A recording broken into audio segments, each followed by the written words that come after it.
Bueno, muy bien, vamos a resumir un poquito rápido. Vimos la existencia de Dios, cómo se puede probar la existencia de Dios, los argumentos que ponen las personas ateas, los materialistas, los idealistas, etc. Después vimos la existencia del alma, cómo se puede probar su existencia, qué es el alma, cómo actúa en los animales, en las plantas. Ahora estamos viendo si hay relación entre Dios y el hombre, qué tipo de contacto, que es la religión, el lazo que une a Dios con el hombre. Si esto es posible, si es posible que Dios se dé a conocer, si es necesario para el hombre una religión o no.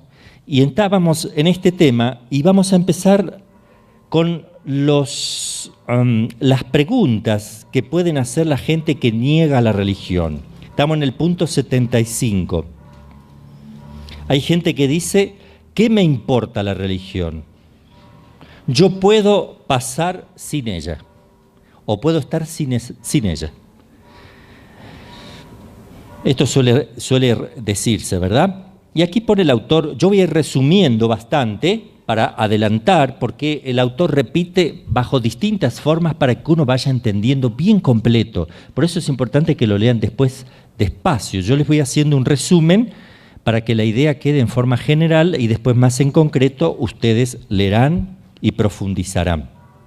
Dice así, es lo mismo que si yo dijera, ¿qué me importan las leyes civiles? ¿Qué me importa la religión? ¿Qué me importan las leyes civiles? Yo puedo pasar sin ellas, quiero seguir mi antojo. Si uno no puede observar las leyes de un país, si no las observa, nos exponemos a ir presos. Pero si no observamos las leyes de Dios, nos exponemos a condenarnos también. O sea, uno puede decir, a mí no me importa la religión, lo puede decir. Pero si pregunta, ¿qué me importa la religión? Yo puedo estar sin ella, uno le puede explicar, así como no puedes estar sin leyes humanas, leyes de la sociedad, porque vas preso, si robas, matas, etc. De la misma manera, si no cumples leyes sobrenaturales, puedes condenarte, puedes apartarte de Dios para siempre, y eres libre de hacerlo, claro, si tú quieres, ¿verdad? Podemos estar sin religión, pero también podemos estar sin el cielo. También es posible. El servicio de Dios consiste en la práctica de la religión. Un hombre sin religión es un rebelde y un ingrato para con Dios, un insensato para consigo mismo y un escandaloso para con los demás. 3 problemas si el hombre no acepta y no vive una religión. Primero, es un ingrato para con Dios. ¿Qué me importa Dios? ¿Qué me importa? O sea, hay una ingratitud objetiva, no importa que él crea que Dios existe o no. Él está existiendo, él ha recibido su ser, él está viviendo. Alguien lo hizo vivir, que no son los papás solamente, como ya mostramos, porque si son solo los papás que le dan vida a una persona, se la pueden volver a dar cuando se muere o se enferma. Y eso vemos que no se puede hacer. Por tanto, interviene un tercer elemento, alguien que es capaz de dar lo que los papás no pueden dar, vida.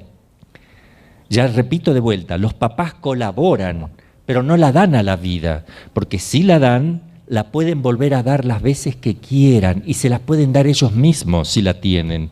Pero ellos no tienen eso. Necesitamos algo aparte del papá y la mamá para que se produzca la vida y que sea más importante que el papá y la mamá y que tenga la vida en sí misma y que la pueda dar, porque de hecho aparece uno vivo.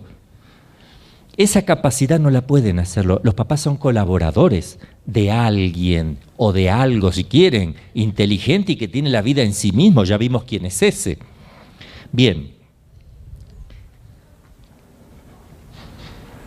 Entonces seríamos ingratos para con Dios, primero. Segundo, insensatos para con nosotros mismos. Insensatos. ¿Por qué somos insensatos si no damos gracias a un ser superior? Si no tenemos una religión, alguien a quien darle culto, creer con los dogmas y vivir con la moral. y darle culto. ¿Por qué entonces somos insensatos? Porque nos damos cuenta que el mundo tiene leyes. Yo nací con leyes puestas, naturales. Si yo pongo la mano en el fuego, me quemo. Si yo no respiro, me muero.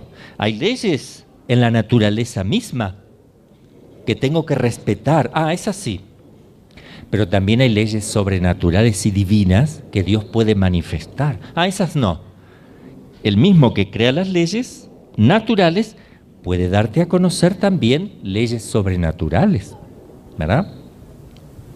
Y tercero, seríamos escandalosos para con los demás. Por ejemplo, con nuestros hijos. Si mis hijos o nuestros hijos ven que uno es ingrato para con Dios y es un insensato, ¿qué ejemplo le estoy dando a mi hijo? ¿Cómo va a vivir en una sociedad sin Dios? ¿Cómo va a vivir él? ¿Va a resolver sus problemas personales sin Dios? ¿Qué ejemplo le estoy dando a ellos y a la misma sociedad? ¿Verdad? Bueno, voy a saltear un poquito.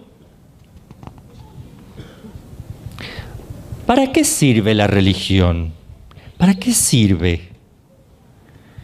El mundo en el que vivimos es pragmático. Si algo nos sirve, no lo uso. ¿Me entienden? Caímos en eso. Debido a las filosofías que reinan en el mundo contemporáneo, solamente es útil lo que es práctico. ¿Para qué sirve que yo esté media hora mirando el cielo y contemplando el mar?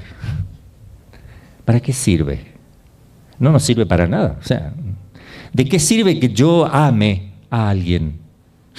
¿De qué sirve? No hay una utilidad práctica. Muchas cosas no tienen utilidad práctica.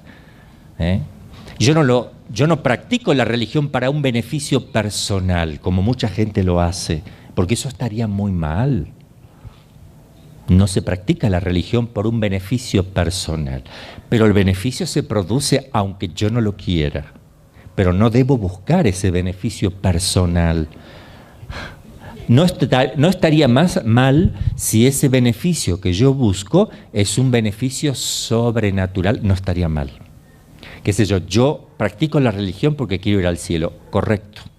Practico la religión porque quiero amar a Dios, correcto. Practico la religión porque quiero servirle, correcto. Practico la religión porque quiero estar en la eternidad con Él y ser feliz, correcto.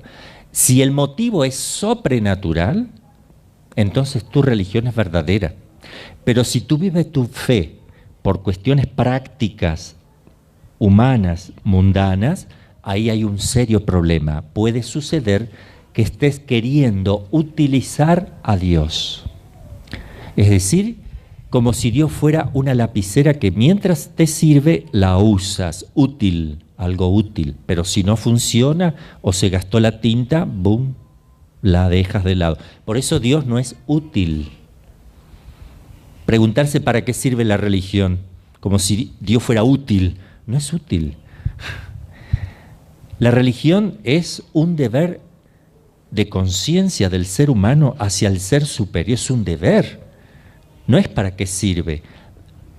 Conocer, amar y servir a Dios es el deber de una criatura para con su Creador. ¿Para qué sirve? Simplemente responder al amor de Dios y amarle y servirle. No necesariamente te tiene que servir para algo, de hecho sí te va a servir, pero no humanamente hablando, aunque también humanamente hablando te va a ayudar, porque vas a vivir mejor y todo lo que quiera. Pero acá es importante no mezclar los planos. Nosotros estamos dando culto a Dios no para sacar utilidad personal.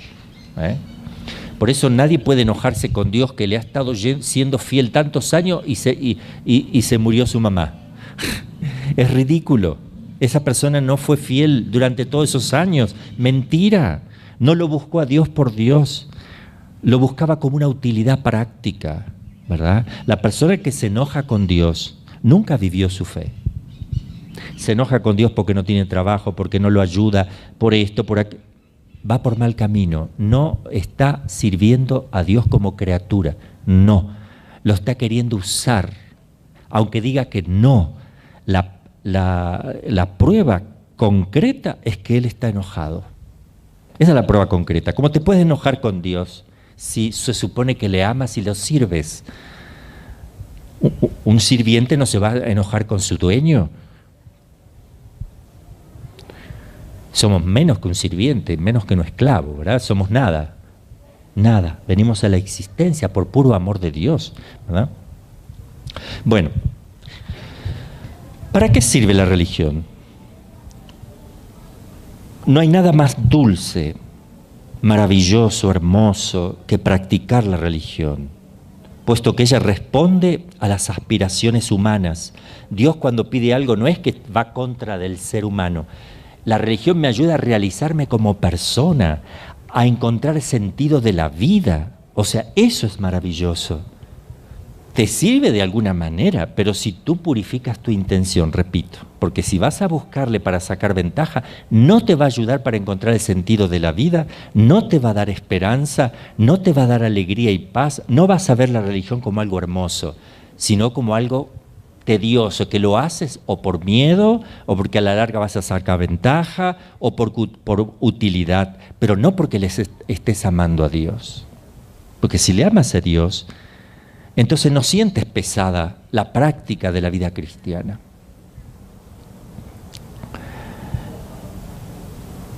La religión sirve a Dios y sirve a los hombres, indirectamente sirve al hombre. Y ahí tenemos la razón que explica por qué la religión jamás será destruida. Es una necesidad del alma humana. Es una necesidad intrínseca del ser humano. Se lo quitan y buscará otro Dios. Útil, muy útil. Dinero, sexo, alcohol, droga, fama, honores, vanagloria, todo lo que sea. Buscará un Dios. Porque el hombre está hecho para eso. Se va a equivocar, ¿verdad? Pero lo va a buscar.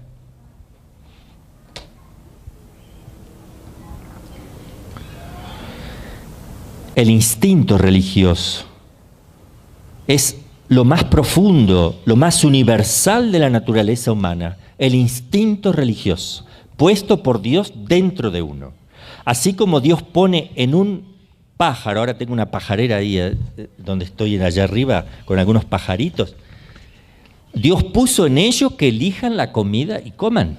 Está dentro de ellos que coman. Yo no tengo que abrirle el pico y meterle comida dentro. Lo hacen solo. Y nadie les dijo que tenían que abrir el pico, tragar. Nadie les enseñó a tragar. Está dentro de ellos eso.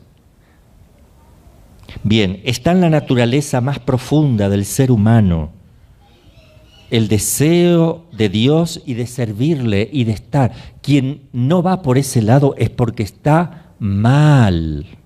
Ese ser humano tiene un problema serio que resolver. Es una persona con serios problemas. Observemos también, me voy a apartar del texto, ¿verdad? Pero todo el mundo va al psiquiatra y al psicólogo ahora, ¿verdad? O si no, a la psicopedagoga, o qué sé yo, a buscar consejos.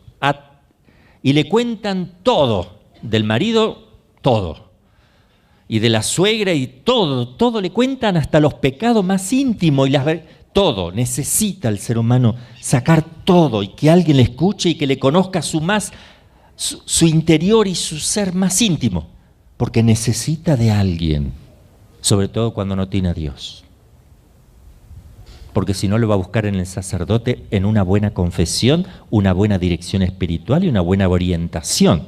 Y lo busca en Dios, en la Eucaristía, en la Santísima Virgen, donde uno habla con ellos y saben que le conoce todo el interior. Entonces está tranquila la persona, no necesita desesperadamente un psiquiatra, un psicólogo o alguien a quien contarle todo, porque tiene un ser que le escucha, que le ama, y él tiene el convencimiento profundo de que así es. No digo que no se pueda ir al psicólogo, pero tenga mucho cuidado porque de cada 1000 o 2000 habrá uno por la formación que están teniendo últimamente, ¿verdad? Si no hay una escuela buena de filosofía realista, no hay que ir al psicólogo. Vayan a un sacerdote, hagan una buena confesión, lean una buena vida espiritual, lean un libro de espiritualidad, lean la Sagrada Escritura, reconcíliense con Dios. En cambio, el psiquiatra sí, y también buscar un buen psiquiatra. El psiquiatra ya trabaja en el plano no del mecanismo de comportamiento de la psiquis humana, sino en el plano biológico, es médico. Entonces trabaja sobre algo físicamente localizable, en la parte cerebral, emocional, o en la parte también biológica, en general, ¿verdad? Pero cuando Dios inventa la confesión, porque Él se va al cielo y deja a sus ministros, como también dejó al papá y la mamá para que colaboren trayendo vida al mundo, deja también ministros que colaboren para traer vida espiritual al mundo. Vida espiritual también, no solamente natural. Y somos colaboradores de Dios en la vida espiritual. Deja a sus ministros, deja la confesión, que es súper necesaria toda la vida del hombre, para que uno pueda tener esa paz del corazón, la gracia en el alma y vivir en conciencia delante de Él. ¿Ven que es necesaria la religión? ¿Para qué sirve? Dios mío, qué pregunta. ¿Se ve? El que pregunta así es porque no tiene ni la más mínima idea y nunca ha vivido la paz en su corazón. Nada, nada.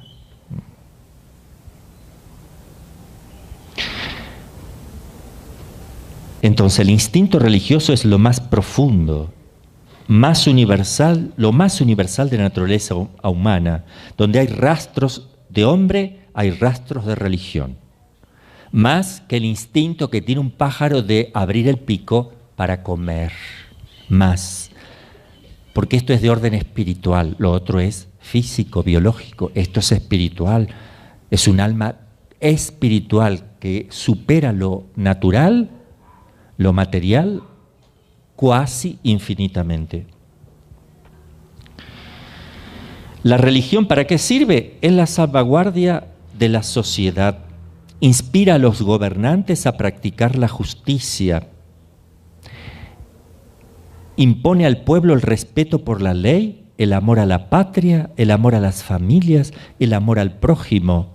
¿Qué sería de una sociedad sin religión? ¿Para qué sirve? Dios mío, ¿cuánto que sirve? No es algo que puede estar o no estar. Por tanto, no hay cosa más útil que la religión, si quieren. Otra pregunta, ¿la religión es buena para las mujeres?, dicen algunos. Acá está, número 77. La religión es buena para las mujeres, ¿eh? Y lamentablemente, antes practicaban más la fe el varón. Es decir, antes, al principio, yo digo hasta la Revolución Francesa, era el varón el que rezaba en la familia, el que dirigía la oración en la familia y el que animaba a su esposa a seguir adelante en la fe, digamos, la animaba. Es el representante de Cristo en la familia, el hombre.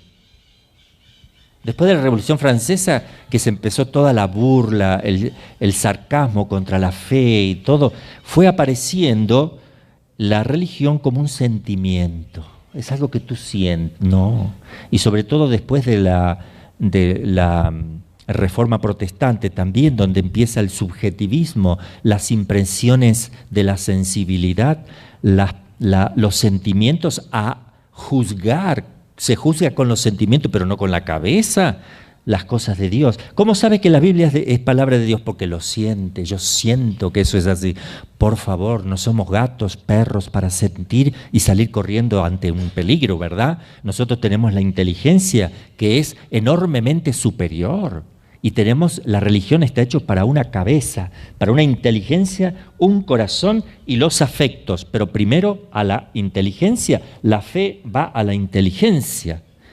Las verdades se captan con el entendimiento, se practican con la voluntad, se las siente y se las vive con los sentimientos.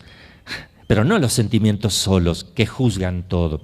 Entonces se cayó en una religión donde... Bueno, la mujer es la que va porque es la que siente. El hombre es un bruto animal que puede trabajar en la tierra y listo. Así fue enfocándose la cuestión, ¿verdad? Y nunca hubo movimientos machistas, así como hay feminismo, ¿verdad? Porque el hombre era un bruto que tenía que trabajar la tierra y la mujer era la que iba a rezar porque tenía sentimiento. El hombre es un pobre bruto. No es así. Ambos tienen sentimiento, ambos tienen inteligencia, ambos están hechos para Dios y hay un orden en esa creación. Porque el hombre hace como de la inteligencia y la mujer de la voluntad. Uno hace del pensamiento y el otro del amor. Conocimiento y amor es lo que llama la persona moral. Juntos se complementan. No es que la mujer no tenga capacidad de pensar o el hombre de amar. Ambos piensan y aman, pero cuando se juntan se complementan como si fuera eso una sola cosa. Y también en el gobierno, el hombre está hecho para el gobierno más que la mujer en el hogar. Entonces, si uno respetara el orden que hay natural, habría más armonía en los hogares, más armonía. Porque ¿cuántos hombres que no practican la religión pelean con su esposa porque va demasiado a la iglesia? No entiende. ¿Pero por qué? Porque se ha captado mal de entrada todo esto, ¿verdad? Bueno, vamos a ver qué pone aquí este autor. La religión es buena para mujeres. ¿Y por qué no para hombres? Se pregunta. ¿Hombres y mujeres no son iguales ante Dios? ¿No tienen la misma naturaleza, los mismos deberes, los mismos destinos? ¿Los hombres no son criaturas de Dios y no deben, como las mujeres, proclamar su adhesión al Creador? ¿O la religión es verdadera o es falsa? Si es verdadera, tan verdadera es, y por lo mismo tan buena para los hombres como para las mujeres. Si es falsa, es tan falsa para las mujeres como para los hombres. Porque la mentira no es buena para nadie. Fíjese cómo razona para que uno aprenda a razonar, ¿verdad? La religión es necesaria a la mujer, pero lo es más todavía para el hombre. De verdad que es así. De verdad. Porque el hombre es responsable de la familia número 1. Dios le va a preguntar al papá de familia, en primer lugar, ¿dónde está tu esposa y tus hijos? Luego le preguntará a la esposa, ¿dónde está tu marido y tus hijos? ¿Verdad? Pero primero le preguntará al varón. El varón es el responsable último. Adán, que fue creado primero, era el que dialogaba con Dios. Es importante ese orden que Dios tiene para la creación. No es porque la mujer sea menor. Lo que viene después no quiere decir que sea menor que lo que viene, que lo que está antes. Porque si no, Cristo vino después de María y es mayor, ¿verdad? Entonces no es así. Lo que viene antes es porque hay un orden ontológico en la creación.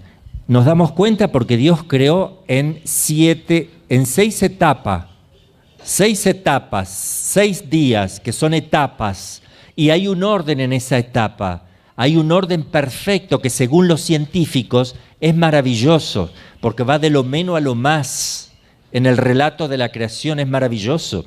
Pero también, como hay un orden en esos 6 días, también hay un orden en los seres humanos, en los animales, primero los vegetales, después los animales, luego el hombre, y en el hombre también hay un orden. Hay un orden. La mujer está hecha para ser protegida, por ejemplo, por el hombre. La mujer está hecha para la vida, porque sale del interior del hombre. Es decir, Dios lo crea, pero con participación del hombre. Esto es importante. Y uno podría decir, sí, porque con participación del hombre y no de una mujer. Y no sé, Jesús nació con participación de una mujer y no de un hombre. Y aquí Eva sale de un hombre y no de una mujer. Fíjese cómo se da todo, se complementa todo después, se va dando vuelta. Acá Eva nace de un hombre sin mamá. Cristo nace de una mujer sin papá humano. ¿Cuál es el problema? Ahí vemos la relación perfecta que hay. Y lo importante, porque Adán dialogaba con Dios y le responsabilizó el cuidado de su esposa. Porque por ahí hay corrientes de teología que dicen, no, si el hombre es un ser sociable, Dios no pudo haberlo creado solo. Es que no lo creo, ¿no tenía Dios en la mente crearlo solo? Y otro argumento que Dios no puede decir, no es bueno haberlo creado solo, voy a crearle un complemento. Ya estaba en el programa de Dios. Esas son expresiones para que entendamos nosotros, como niños pequeños, cómo Dios va haciendo las cosas de a poco y con un cierto orden. Tiramos el orden y le aplicamos a Dios como si fuera un nenito pequeño que no sabe qué hace y rompemos todo. No, el orden que está ahí es lo que Dios quiere dar a conocer. Hay un orden, una armonía, que mientras no se respeta eso, no habrá orden en un hogar. Los dos deciden, el papá y la mamá, pero psicológicamente la mujer siempre se va a apoyar, aunque diga que no, necesita el apoyo de la parte masculina, es decir, psicológicamente necesita apoyarse en la psicología del varón. Y el varón necesita que la mujer se apoye en su psicología, necesita ese amparar, ¿me entiende? Necesita como proteger, es algo que tiene en su naturaleza el hombre, proteger. La mujer ser protegida, es algo que está. Nunca van a ver una mujer que va a abrazar, yo te voy a proteger de todos los peligros que haya en esta vida, va a ir con revólveres cuidando al esposo que nadie lo toque. ¿Qué le van a decir los otros hombres? Ponte los pantalones tú, ¿verdad? O sea, se ríen de eso. ¿Por qué? Porque está en la naturaleza, eso es así. La mujer está hecha, cuando hay un peligro, la mujer va y abraza al hombre. El hombre no va a decir, ¡ay, ayúdame! No va. Eso, yo quiero que lo entiendan, está en la naturaleza de las cosas. Yo no tengo que, porque hay muchas corrientes que quieren destruir todo esto, porque están destruyendo las familias. Hasta tal punto que el niño tiene la razón. Si los papás le llegan a contradecir o lo tratan mal, ahora le dicen a los niños que hay que demandarlos. Y en la escuela hay que ver, porque la maestra y el maestro nos deben imponer, porque si el niño da su opinión se la tienen que respetar. Entonces, ¿pero quién está enseñando a quién? Hay toda una tendencia de destrucción de la educación, de la ley moral, de las familias, de la naturaleza misma de las cosas. Y no tenemos que y hay corrientes de teología metidas en la Iglesia Católica que apuntan a esto. Por eso aquellos que niegan que haya un orden entre creación de Dios, de Adán, y luego el de la mujer, es correcto, es posterior. En el tiempo podrá haber sido de 2 días, 3 días, al tercer día o a la semana, no sé, porque el hombre no puede estar solo, porque no es un ser sociable, la mujer también ser sociable.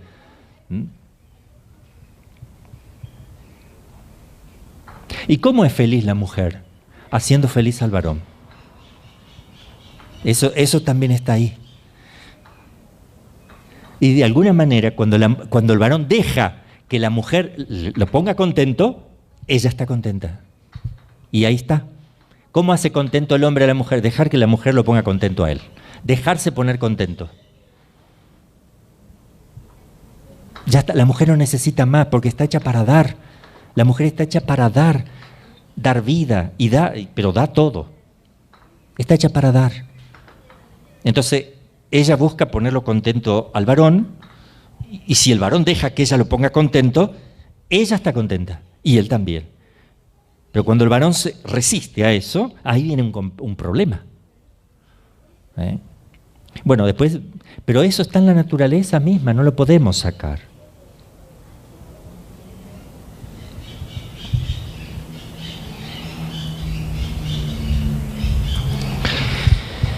La religión es necesaria a la mujer, pero lo es más todavía para el hombre. Él es el jefe de familia y ha recibido la misión de guiarla a su destino, que es Dios. El hombre es responsable si la mujer no llega a Dios. Y cuidado con los hombres que le ponen obstáculo a la mujer para cumplir con su fe. Y también tenga cuidado la mujer de no encontrar en la iglesia el pretexto para no servir al marido y a los hijos, y escaparse de la casa más de lo debido. Todo, hay que tener cuidado con todo, ¿verdad? Porque las tentaciones vienen por todas partes. Se dirá, la religión es cuestión de sentimiento. La mujer vive en el corazón, necesita emociones, el hombre es más positivista, es más bruto, por tanto no necesita la fe. Bien, como se darán cuenta, son argumentos incorrectos, ¿verdad? Otro punto contra la religión. Dicen así, basta ser honrado y ya está. Si yo soy un hombre bueno, ya está. No te alcanza, ¿eh? Si eres un hombre honrado según las leyes naturales y las leyes positivas humanas, serás un buen ciudadano, tal vez en México, porque vas a otro lado y no te sirven las leyes, tal vez tienes que cambiar. Donde estás, si cumples las leyes, serás honrado, buena persona, pero no te alcanza para la vida eterna. Acá estamos hablando si es necesario, porque el hombre no está hecho para el tiempo, sino para la eternidad. Es lo que desea el hombre. Yo les diría a ustedes, ¿cómo saben que ustedes están hechos para la eternidad y no para el tiempo? Levante la mano quien quisiera no morir jamás, tener una gran felicidad completísima y tener todo lo que uno desea y ser amado eternamente y amar eternamente sin nunca envejecer y sin morir. Y todos me levantarán la mano. Y ahí me doy cuenta, el hombre no está hecho para el tiempo.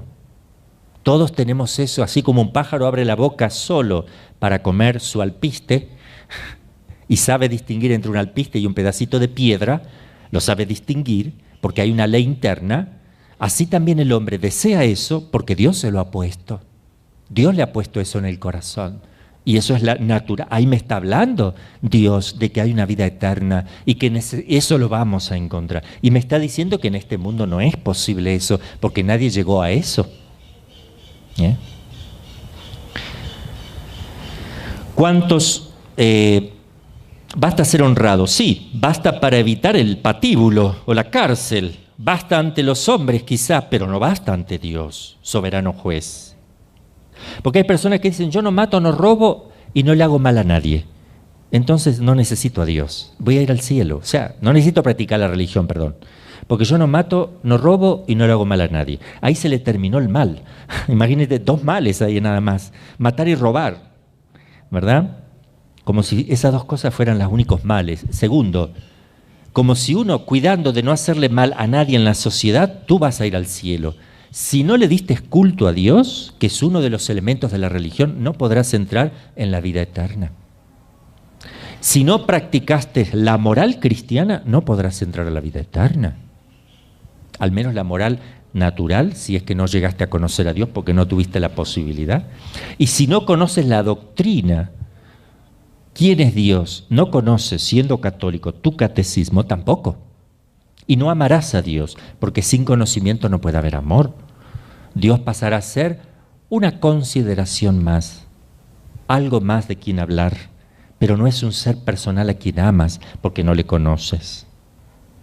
¿Cuántos hombres honrados para el mundo, que no juzgo, sino de lo exterior, son grandes criminales a los ojos de Dios? ¿Cuántos hombres que todo el mundo le aplaude y premio Nobel de la Paz, y ante Dios son grandes criminales? ¿Viven en pecado mortal o son muertos en vida, sin gracia? Y premio Nobel de acá, premio Nobel de allá. El mundo los reconoce y los aplaude, ¿verdad? Y cuando aparecen, todo el mundo va a sacarle fotos, a que le firmen aquí un autógrafo, por aquí, por allá. No quiero poner nadie en concreto porque no puedo. Pero ¿cuántas personas?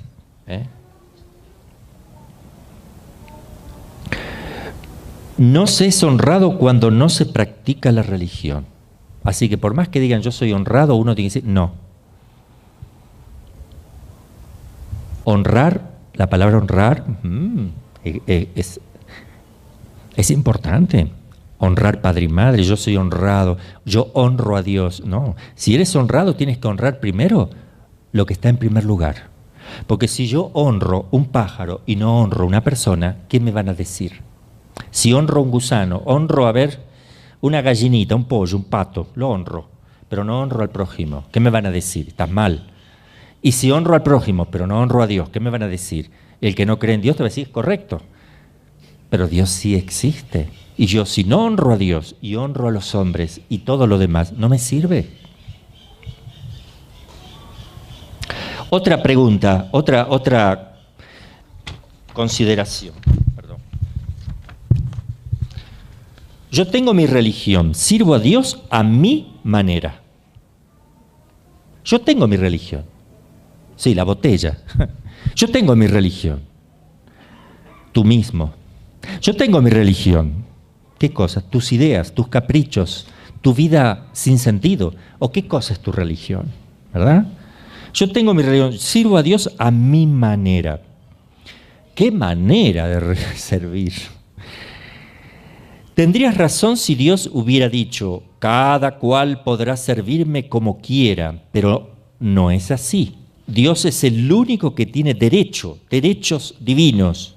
Si tenemos derechos humanos, imagínense si Dios no tiene derecho divino, para decidir y decir a su siervo la manera como a Él hay que honrarle y servirle. El obrero que quiera hacer el trabajo a su capricho sería despedido inmediatamente. Un soldado que dijera, hago el ejercicio a mi manera y ataco como quiero, no se libraría del castigo. Si cada uno se arroga el derecho de crearse una religión a su manera, nacerían millares de religiones ridículas y contradictorias, como lo prueba la historia de los pueblos paganos y de las sectas protestantes. Si cada uno pudiera hacer su religión, me pregunto yo, ¿para qué bajó Cristo? ¿Para qué Dios se hizo hombre? ¿Verdad? No hacía falta. ¿Para qué sufrió de esa manera? ¿Para qué cuando enseñaba hacía un milagro? Para probar lo que enseñaba. ¿Pero por qué? ¿Para qué lo quiere probar? Para que lo vivamos, para que tengamos seguridad.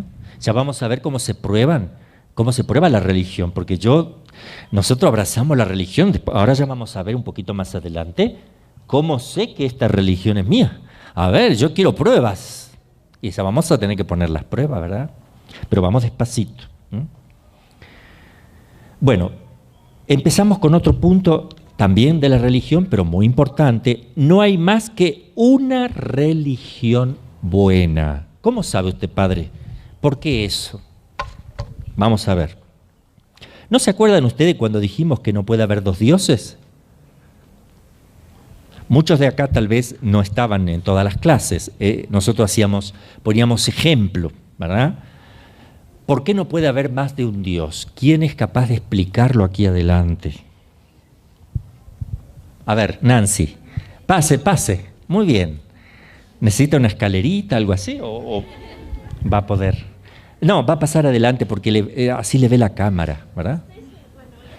Sí, pero aquí a la gente que nos sigue, mire.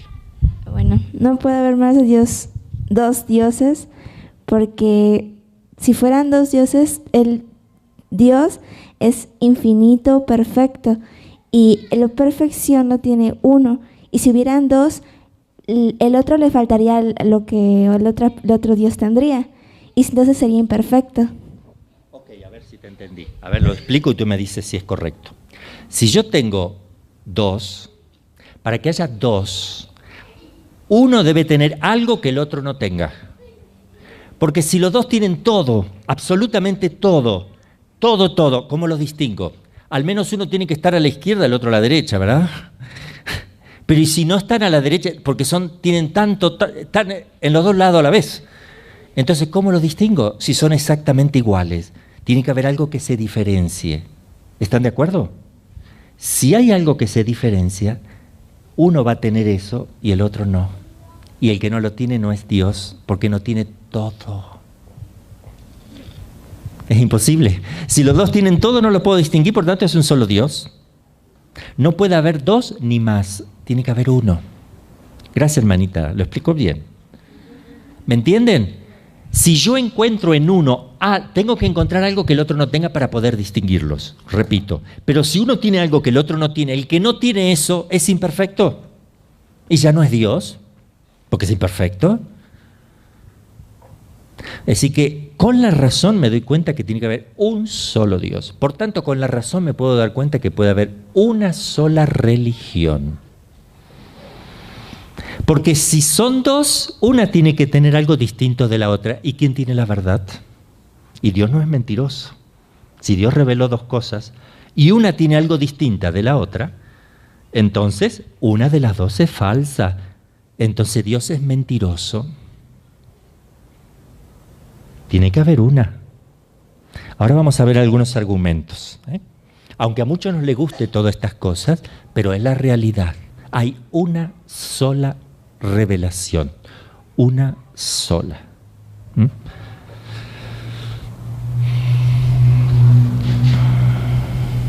¿Pueden existir varias religiones buenas? Bueno, ya está. Yo le pongo ese argumento, ¿verdad? Acá pone alguna otra cosita. Así como no hay más que un solo Dios, no hay más que una sola verdadera religión. Una religión, para ser buena, debe agradar a Dios. ¿Están de acuerdo? Para que sea buena tiene que agradarle a Dios, primer punto. Pero como Dios es la verdad y una religión falsa no podría agradarle, no puede aprobar una religión fundada sobre la mentira y el error. No puede existir más que una sola religión verdadera, pues la religión es el conjunto de nuestros deberes para con Dios. Y estos deberes son los mismos para todos los hombres. Todos somos iguales y tenemos las mismas obligaciones. No hay una persona que no necesite a la Virgen María. No hay otra que no necesite la Eucaristía. No hay otro que no necesite confesarse. No hay otro que no necesite el sacerdote. No hay otro que no necesite el Papa. No. Todos necesitamos todas las cosas. Somos iguales. Toda religión, acuérdense que necesita tres cosas que la componen. El dogma, las cosas que tengo que creer, el catecismo. La moral, lo que tengo que practicar, y el culto, lo que debo rendir a Dios. Ahora, si hay dos y las dos tienen el mismo dogma, la misma moral y el mismo culto, ya no son dos, es la misma. Si son distintas, no pueden serlo, sino por enseñar doctrinas diferentes. Y Dios no se contradice. No puede Dios tener o haber revelado dos cosas opuestas o distintas entre sí. Porque Dios no es un Dios de mentira. Yo soy la verdad y la vida.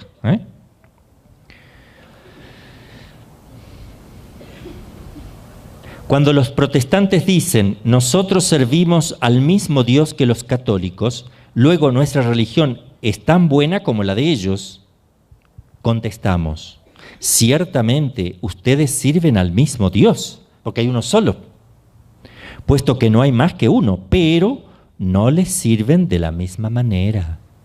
No lo están haciendo de la misma manera que los católicos. Eso es lógico, no es igual. No lo sirven en la forma con que sirve un católico. Y ahí está la diferencia. ¿Quién es el que debe decir cómo? El Señor, Dios. ¿Cómo se le da culto? El Señor.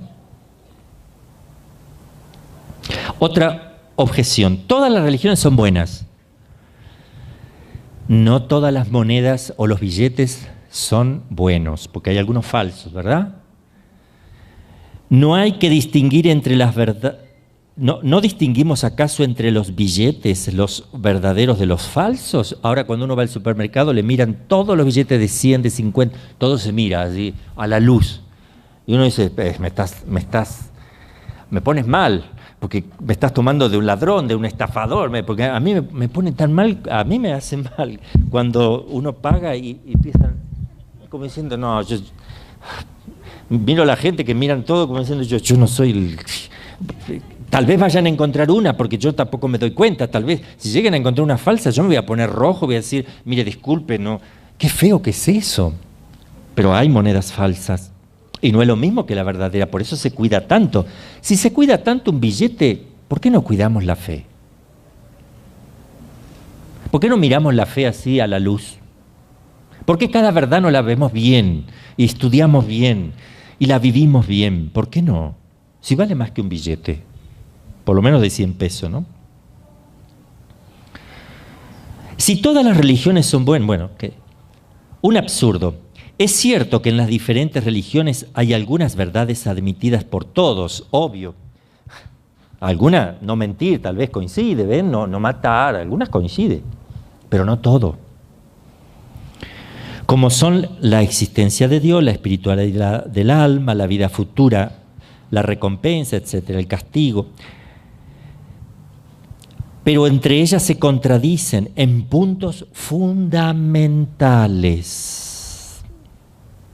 Unas dicen que no existe el infierno, por ejemplo. ¿Qué diferencia? El católico, por ejemplo, afirma que la Iglesia tiene por misión explicarnos la palabra de Dios encerrada en la Biblia, mientras que el protestante dice que cada uno debe interpretarla como se le ocurre. Entonces es contradictoria. Una es darle una navaja a un niño para que juegue, o la bomba atómica con 2 botoncitos. Uno es neutro, el otro hace explotar la bomba. Que juegue con las teclas, ¿verdad? No puedo. Eso es mortal para un niño, que maneje las teclas pudiendo explotar una bomba atómica. Pero esto de la fe es mucho más importante. Es más grave que tú te condenes que se te reviente una bomba adelante, ¿verdad? Porque lo otro no tiene remedio, y esto sí, porque tu vida sigue. Tu vida se prolonga, no se termina. Podríamos citar muchos ejemplos de verdades que se contraponen. Por tanto, si Dios hubiera revelado varias religiones, se estaría contradiciendo, no sería Dios. Si digo que todas las religiones son iguales, es una blasfemia contra Dios. Porque pongo en duda su palabra. Porque al decir que esta es verdadera, y aquella es verdadera, y aquella es verdadera, estoy diciendo que Dios hace cualquier cosa y que no es la verdad. Porque acá miente, ¿cuál está? Por lo menos en una no miente y en el resto miente, entonces. No, fundó una sola y quiere una sola, un solo rebaño, un solo pastor. Lo dijo Jesús. Que van a querer todas las personas cuando vea que todos son unos. Es decir, la unidad de la iglesia. Pero la unidad de la iglesia no es una mezcla de lo que tú crees con lo que creen los demás. No es mezclar el panteísmo, no es mezclar los testigos de Jehová, los mormones, los adventistas, los musulmanes, los judíos, los católicos, y sacamos, mezclamos bien, ahí tenemos la religión que nos une. No, porque hay un montón de contradicciones adentro. No puede ser eso. Una dice una cosa, la otra la contradice. No se puede. Una tiene que ser la verdadera. Estudiemos. ¿Qué es el ecumenismo que hace la Iglesia? ¿Quién dice la Iglesia que el ecumenismo lo tiene que presidir siempre la Iglesia Católica? ¿Verdad? Está prohibido que la Iglesia Católica se reúne y que dirija al ecumenismo un protestante para los católicos, porque eso quiere decir que yo no estoy en la verdad, ¿verdad? Entonces, hay un principio en el Código de Derecho Canónico que dice que solamente debe dirigir los encuentros ecuménicos un sacerdote o obispo católico. Porque se trata de hacer ver a los demás, primero los puntos que coinciden, ok, y ahora los que no coinciden, ir mostrándoles de a poco cómo ellos tienen que cómo es la verdadera revelación. O sea, en qué cosas se van equivocando. Tiene que ir mostrando de a poco. Primero ver todo lo que tenemos en común, bien, y luego ir viendo todas las diferencias y explicando y fundamentando todas las cosas, que es lo que vamos a hacer aquí. Vamos a fundamentar todo. Ojalá hubiera, o que esto lo puedan ver algunos protestantes también, porque también les va a hacer bien a ellos, ¿verdad? O otras religiones. Bueno, ¿el hombre está obligado a buscar la verdadera religión? Sí, en conciencia, sí, porque se define su eternidad. El hombre que tiene dudas y se queda en su misma religión porque se lo enseñó el papá o la familia, etcétera, peca. Porque hay que servir a Dios antes que a los hombres. Yo no puedo decir, soy de esta religión porque mis padres así me formaron y ellos también son de estas religiones. No. Yo tengo que ver en conciencia y profundizar. Cuando yo profundizo la religión que tengo, porque todos debemos profundizarla, y me doy cuenta que no es la correcta, debo en conciencia seguir buscando hasta encontrar la verdad. Porque Dios me va a pedir cuenta, ¿qué has hecho? con la búsqueda de la verdad. Te quedaste quietito, cómodamente, en un sillón, sin problema, como si la vida eterna a ti no te importara, como si lo único que importa es tener una religión. No, no es lo único que importa tener una religión. Tienes que llegar a la vida eterna para amar a Dios y estar con Él. La religión es un medio y tiene que ser la correcta. Si tú tienes varios caminos, no es lo mismo agarrar un camino porque tus padres todos tus papás pasaron por este camino. Pero ¿a dónde te lleva este camino? Tienes que estudiarlo, ¿verdad? Lo mismo un católico. El católico tiene que decir, ok, a ver, voy a profundizar la fe. Es lo que estamos haciendo. Si alguno, mientras nosotros estudiamos estas cosas, ¿verdad? O estudiamos el catecismo, como ya lo vimos todo, encuentra que hay un problema porque no le cierra algún tema, tiene que preguntar, tiene que investigar, tiene que volver a preguntar. No se quede con una duda, ¿verdad? Lo mismo las demás religiones. No se puede quedar uno con una duda sobre lo que viene para toda la eternidad, sobre lo que se juega la eternidad. Están aquellos que no tienen duda, porque sinceramente han hecho lo posible y no son católicos, pero han hecho lo posible y vivieron según la ley natural. Investigaron hasta donde pudieron, no les alcanzó el tiempo, que ellos murieron de joven, no tuvieron libros, no tenían quién. Dios se llama los hombres de buena voluntad, que Dios tiene en cuenta su buena voluntad, aunque no hayan sido católicos, porque de verdad estuvieron buscando la verdad, y Cristo es la verdad. Pero tiene que haber de verdad una búsqueda, no quedarme sentado, sino una búsqueda. Segundo, el que duda un poco tiene obligación en conciencia de sacarse esa duda, de estudiar y profundizar. Tercero, el que sabe que está errado, pero por conveniencias humanas, porque trabaja de pastor o porque le conviene estar en esa religión, porque tiene trabajo, lo que sea, por esas cuestiones peca gravemente, gravísimamente, porque está llevando una doble vida, ¿verdad? Ahora nos preguntamos, ¿cuál es la verdadera? ¿Cuál es la verdadera religión? Y como nos metemos ahora bien concreto en un punto importante, recreo 15 minutos. Seguimos.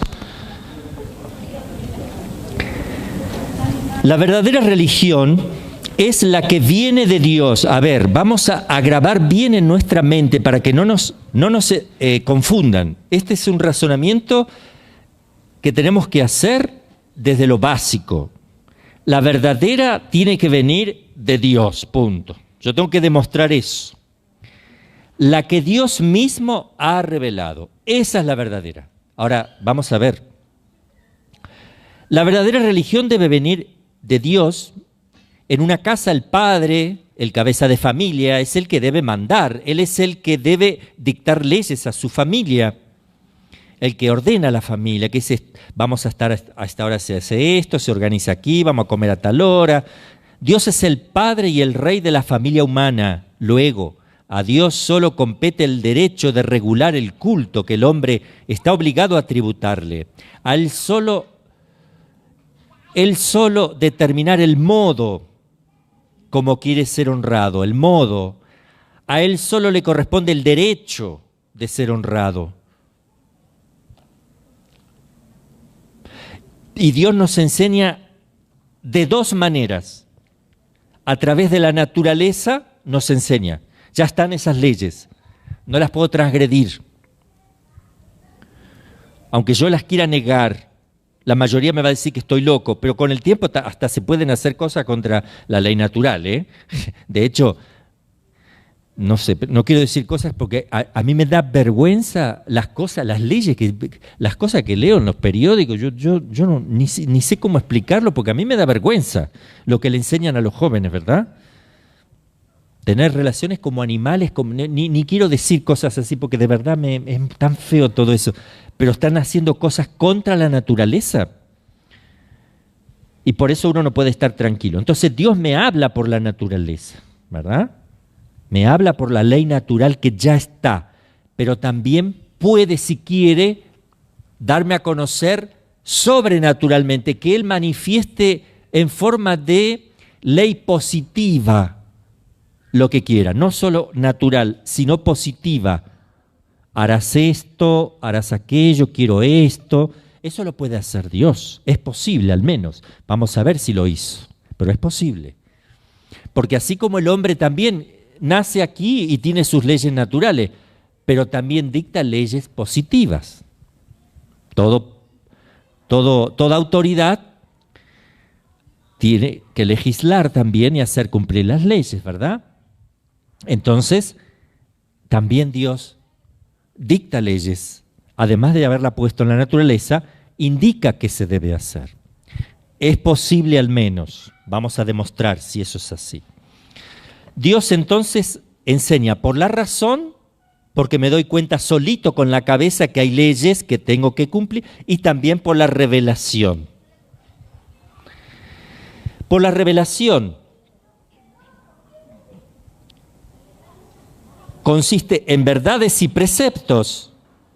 Puede Dios expresar directamente lo que quiere o a través de alguien. También lo puede hacer. Que tome una persona y a través de esa nos indique qué debemos hacer. Un profeta, por ejemplo, o alguien que tenga contacto con él, que demuestre que de verdad y lo fundamente, que de verdad está representando a Dios. Si es demostrado con cosas que no me cabe duda alguna que así es, entonces pues es creíble. Al menos es creíble que pueda ser Dios. Entonces vamos a ver si la revelación esa es posible, si es necesaria, si de hecho Dios lo hizo y si el hombre está obligado a practicarla. ¿Ven cómo vamos? De a poquito vamos yendo a la revelación. Todavía no decimos nada del catolicismo ni nada.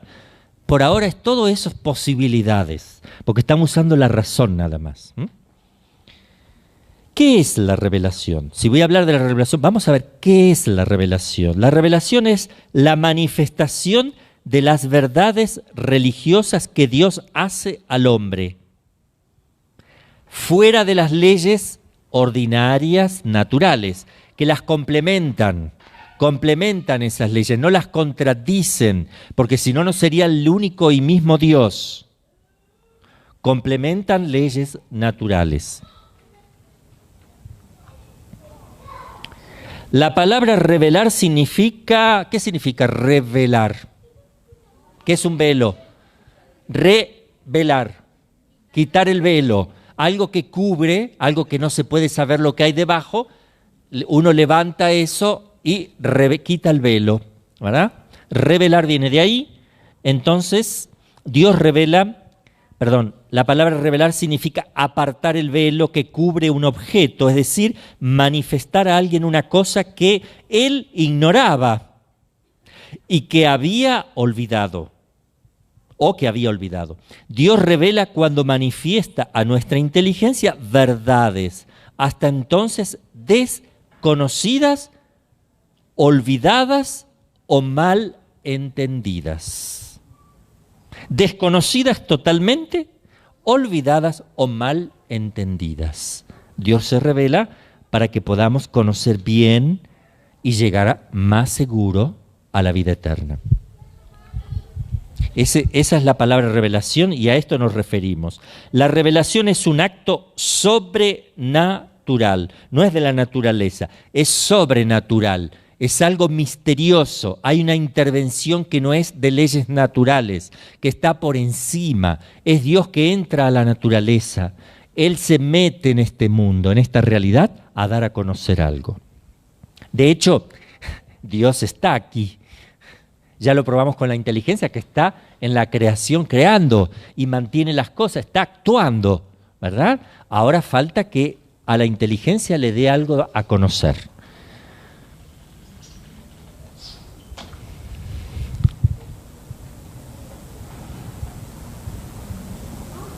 Entonces, un acto sobrenatural, Dios lo puede hacer directamente o indirectamente. Por ejemplo, a Moisés le hablaba directamente, pero a mí no. A Abraham le hablaba directamente, Estoy poniendo algunos ejemplos. Y entonces nos preguntamos, ¿es posible que Dios hable a los hombres? Sí, es posible, porque todo lo sabe y todo lo puede. Todo lo sabe y todo lo puede, por tanto, es posible. Es evidente que Dios, poseyendo una inteligencia infinita, debe conocer verdades que para nosotros es imposible conocerla. Eso es evidente. Dios en su inteligencia conoce cosas, puede conocer cosas por ser Dios, que yo no las conozco. Eso es evidente, ¿verdad? Segundo, el hombre ha recibido de Dios la facultad de comunicar sus pensamientos a sus semejantes, por ejemplo, a sus hijos, a sus semejantes, el maestro al discípulo, le va enseñando cosas, el papá a los hijos, la mamá a los hijos, los hombres entre sí se ayudan a conocer, el maestro, el profesor.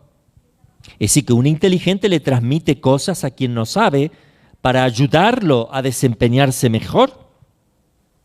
Es evidente entonces que también Dios, si sabe cosas y conoce qué es lo mejor para nosotros, quiera enseñarnos también. Porque Él es el maestro, Él es el Padre, Padre nuestro, el maestro. Es lógico que quiera enseñarnos, es lógico que quiera comunicarse. Porque si es un Dios bueno, la comunicación es buenísima. Entonces le va con un Dios bueno. Comunicarse es algo propio del ser personal. Dios es persona, el hombre es persona, el ángel es persona. Se comunican, hay comunicación. Son seres sociables todos, aunque de distinta manera. Bien, entonces vemos que sí es posible. Ahora, ¿es necesario? Ven que son dos palabras distintas. Primero, sí es posible que Dios se dé a conocer. Que dé a conocer cosas. Es más inteligente, tiene más capacidad de saber cosas, es infinitamente sabio, nos ama, somos sus hijos, Él sabe mejor que nos conviene. Bien, entonces es posible. Directa o indirectamente. Ahora, ¿es necesario que lo haga? Vamos a ver si es necesario. ¿Es necesario que Dios revele la religión? Número 84. Sí, la revelación es moralmente necesaria al género humano para conocer prontamente, con certeza y sin mezcla de error, las verdades fundamentales para la salvación eterna. Prontamente, con certeza y sin mezcla de error. Santo Tomás de Aquino se plantea este tema y él dice, porque Dios revela cosas que yo ya las conozco y otras que no las puedo conocer nunca. Por ejemplo, que en Dios haya 3 personas, salud. Que en Dios haya 3 personas, ¿cómo lo voy a saber si no me lo dice Él? No sé. Que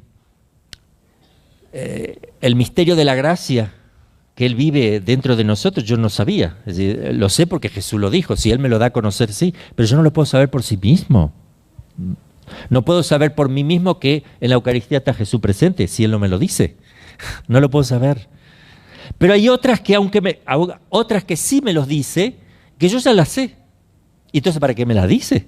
Por ejemplo, la existencia del alma. Se habla en la Escritura, en la Biblia, la existencia del alma, la existencia de Dios.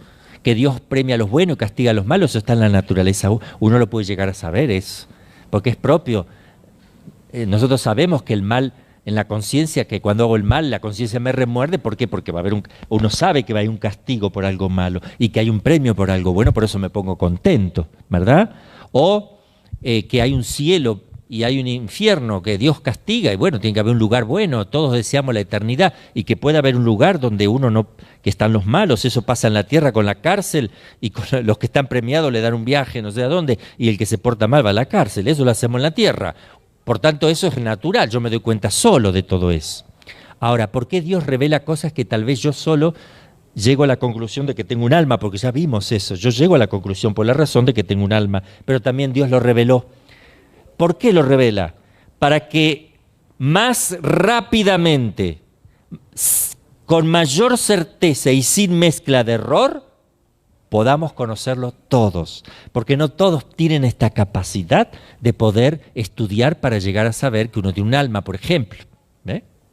Entonces también es revelado para más rapidez, para más certeza y sin mezcla de error. Eso lo dice Santo Tomás de Aquino. Entonces Dios puede dar a conocer cosas que yo me voy olvidando o que no puedo saber nunca, o que las tengo que saber pero que las ignoro por mis pecados o por lo que sea.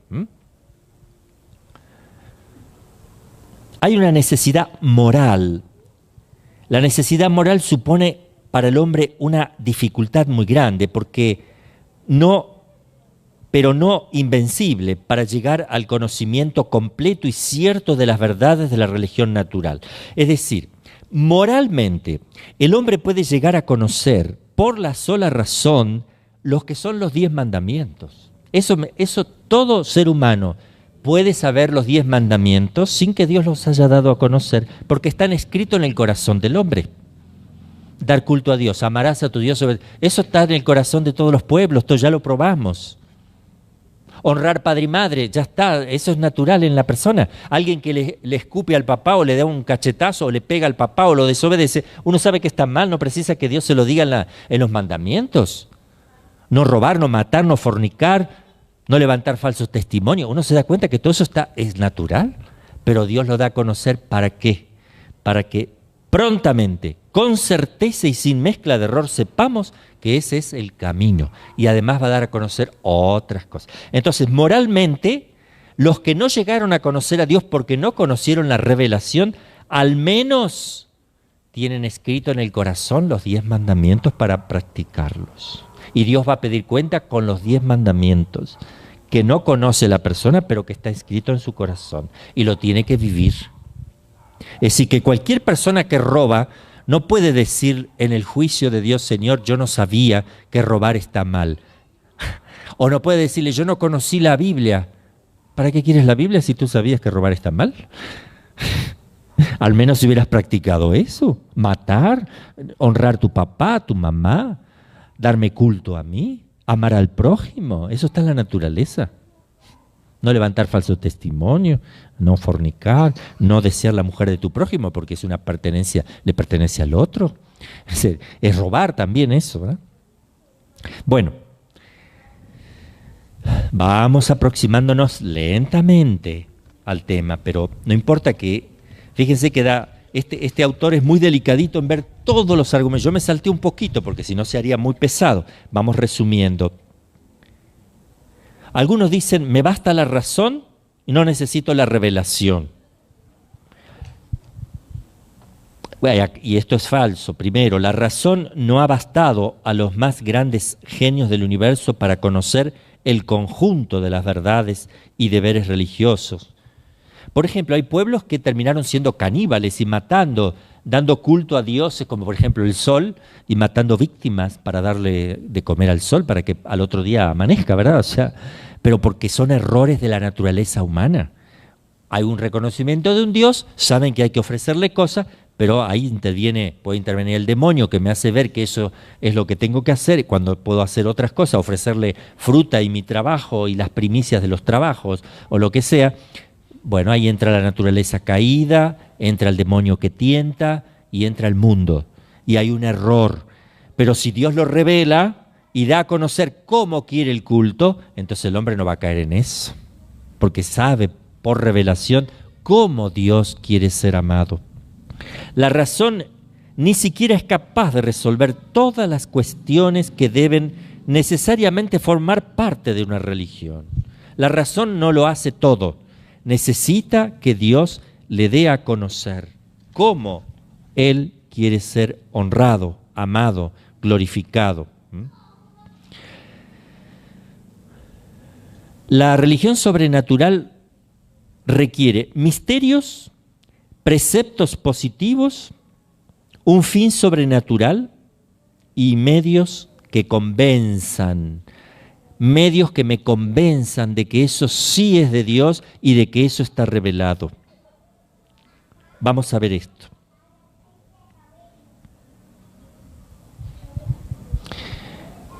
¿Ha hablado Dios a los hombres? Sí.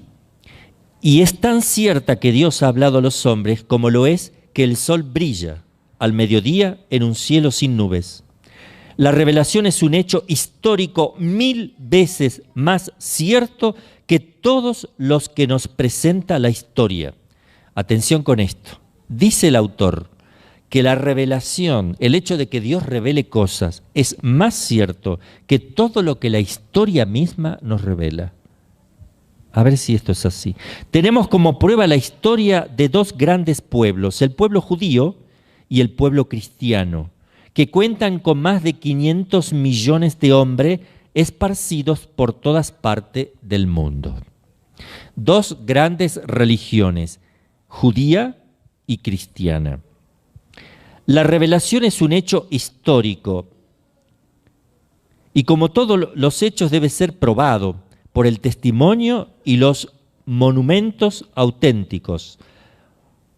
Por el contrario, la divinidad de la revelación se demuestra por las señales divinas que la han acompañado, es decir, por los milagros y las profecías.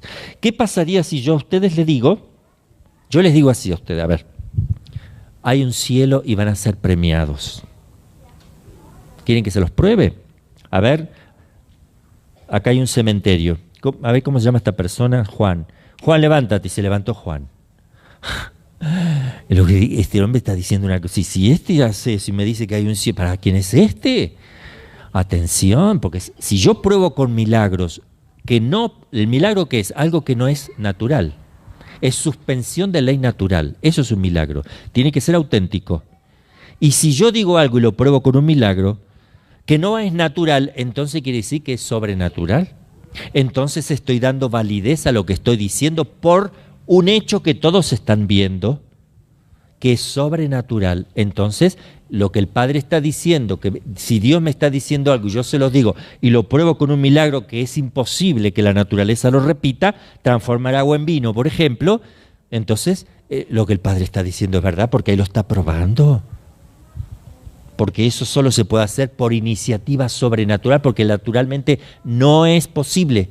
Entonces, si el Padre está diciendo algo sobrenatural, Él dice que está diciendo algo que Dios se lo dice, Él lo dice, pero lo probó, quiere decir que el mismo que le está revelando a Dios está obrando en eso, probando que eso solo se puede hacer sobrenaturalmente, por tanto, me está confirmando que lo que digo es sobrenatural. ¿Me entienden el razonamiento?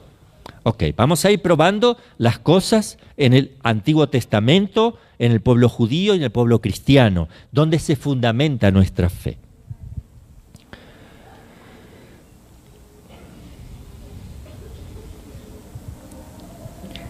Bueno, la revelación es un hecho histórico, tenemos que probarlo, ¿verdad? Entonces, profecías y milagros. Primero, el primer testimonio.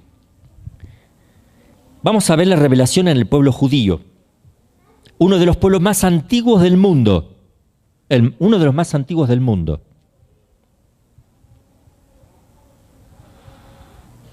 Los judíos afirman que Dios habló al pueblo de Israel por medio de Moisés. Vamos a saltear a Abraham, todo eso, porque con Moisés ya se organiza el pueblo, ¿verdad? De una manera distinta, es un legislador.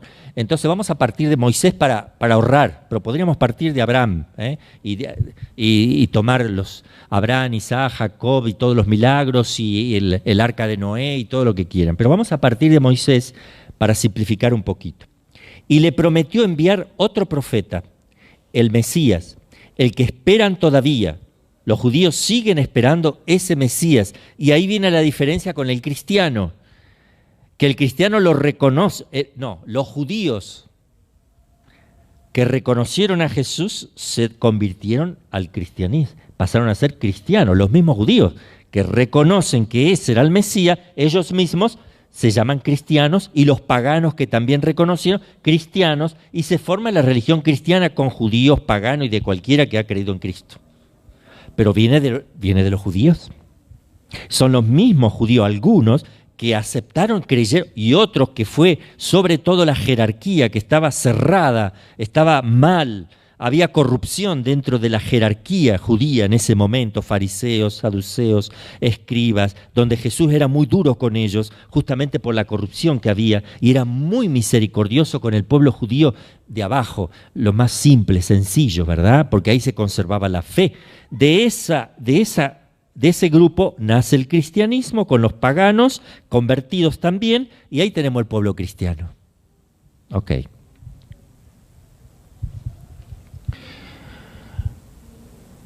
Toda la historia del pueblo judío supone la revelación divina. Todos los judíos, ellos se basan en esa revelación.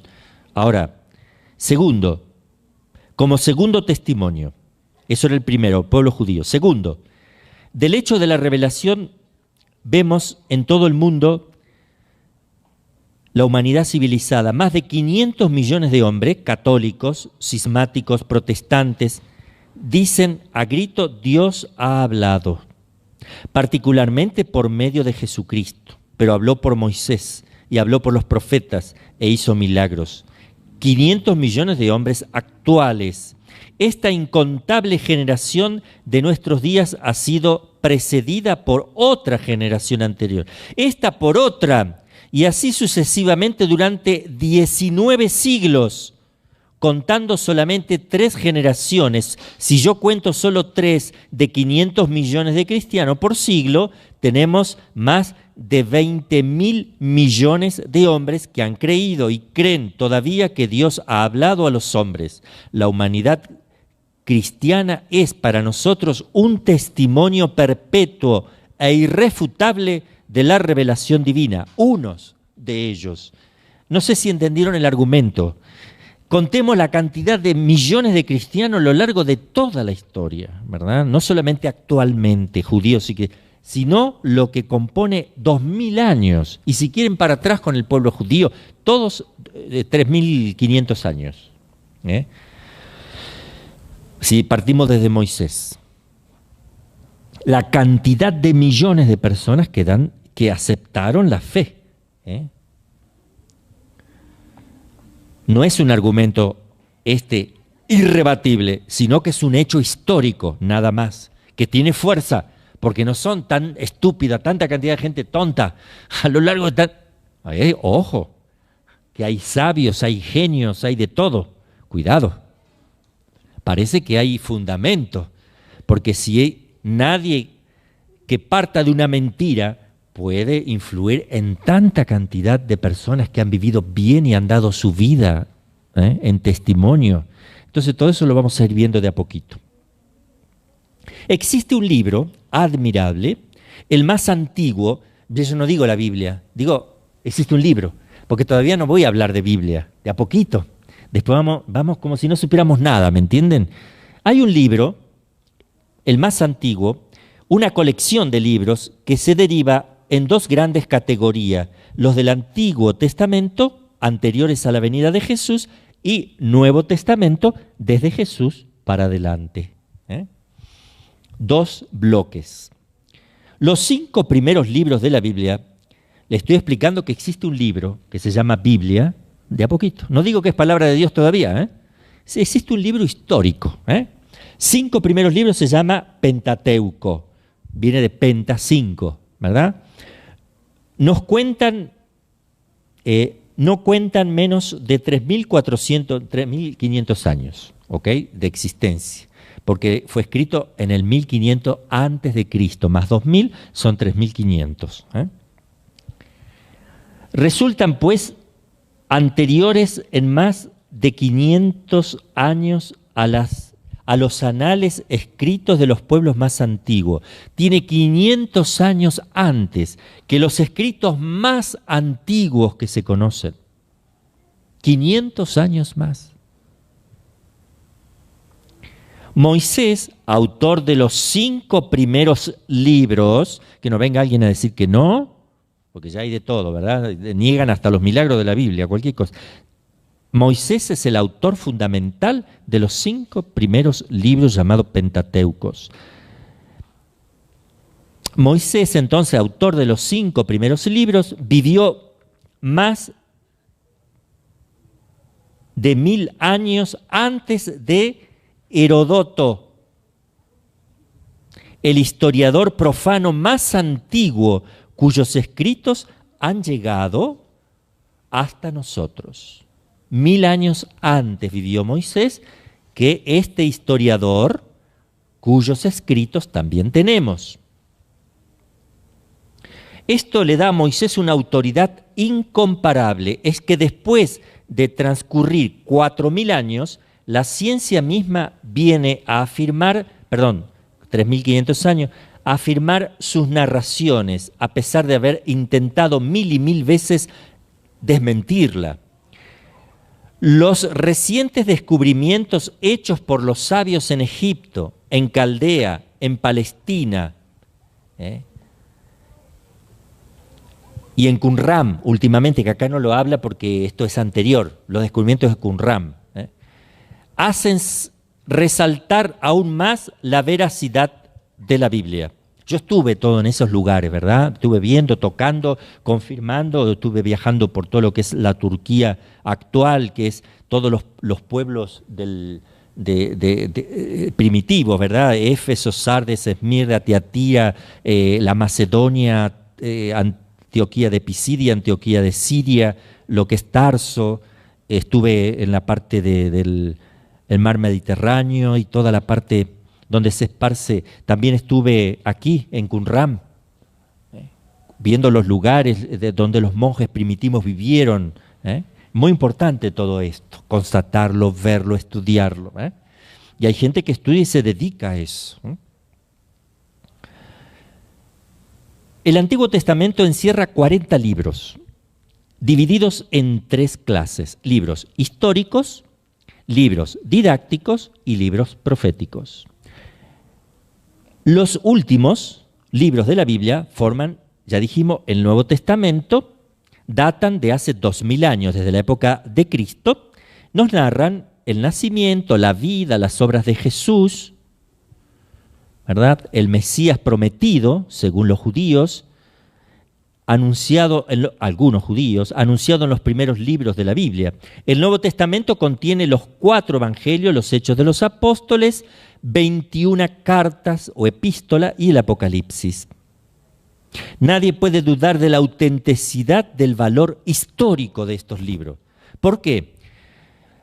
Si apareciera un libro histórico, a ver que no se me vuelen, que si aparece un libro histórico, por ejemplo, del historiador más antiguo, Hesíodo, o Flavio Josefo, nadie duda de la historicidad de lo que Flavio Josefo escribió, porque es un historiador que cuenta cosas del momento, y están escritos, nadie duda. Si a mí me ponen un texto ahí y me dicen que Colón descubrió América, nadie duda. Son documentos que nadie puede falsificar porque está todo asentado en documentaciones de la época. Tiene que ser uno muy tonto para no creer que Colón descubrió América, ¿verdad? Porque eso está todo así. Bien, la Biblia no solamente es un libro histórico. Era tenido, no digo que lo sea, solo digo que era tenido por palabra de Dios desde que fue escrito hasta hoy. Fue tenido o es tenido como palabra de Dios. Por tanto, es el único documento que jamás se tocaría, que jamás se le correría una coma, justamente porque vendría la denuncia inmediata de que fue corregido. El cuidado, justamente por tenerlo como, no digo que sea palabra de Dios todavía, pero por tenerlo como palabra de Dios, era tan respetado, tan cuidado, que era imposible falsificar algo, imposible, más que cualquier otro documento histórico. Si yo creo que Colón vino a América y veo que tengo la Biblia, sé que la Biblia no fue tocada. No puede ser falsificada. Donde está mal traducida, vieron que uno dice, esta Biblia, cuidado porque está mal traducido en algunos puntos. ¡Bum! Fuera. Porque están los documentos originales.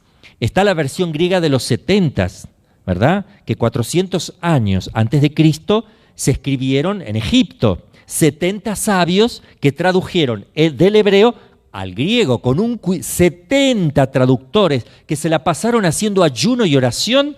Eran sabios expertos en traducción del hebreo y del griego. Perfecto, 70 sabios, por eso se llama versión de los 70. ¿Qué hicieron?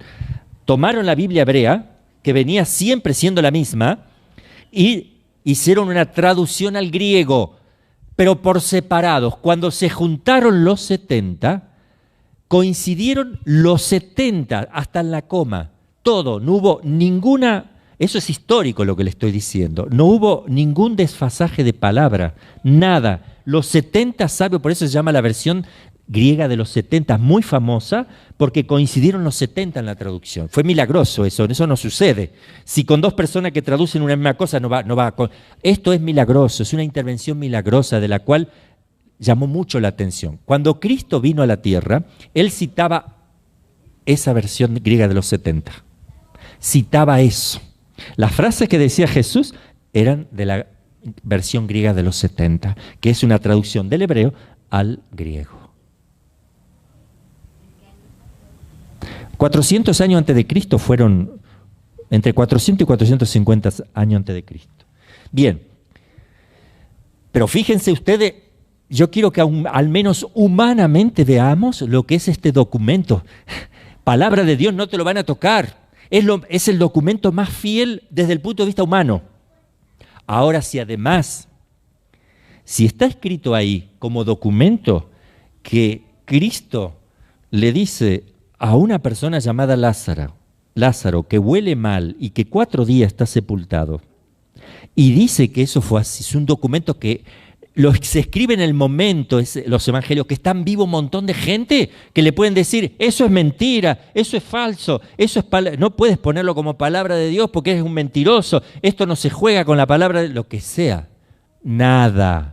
Era tenido perfectamente como tal, con todos los testigos que había, porque había un montón de gente en el funeral de Lázaro, porque era muy conocido en Israel y cerquita de Jerusalén. Y le dice, levántate, yo te lo ordeno, y resucita un muerto. Evidentemente, ahí tengo un testimonio irrefutable porque es un documento, pero además la palabra de esa persona tiene poder para dar vida a la carne podrida.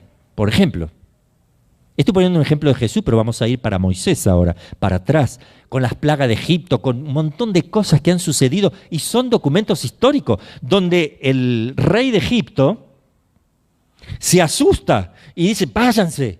Es histórico todo eso. Entonces, si eso ocurre, es porque hay algo que hay verdad.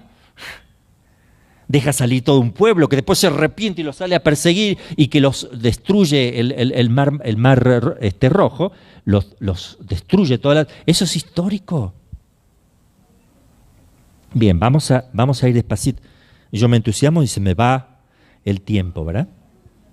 Bueno, vamos a dejar aquí. Pero ahora nos vamos a...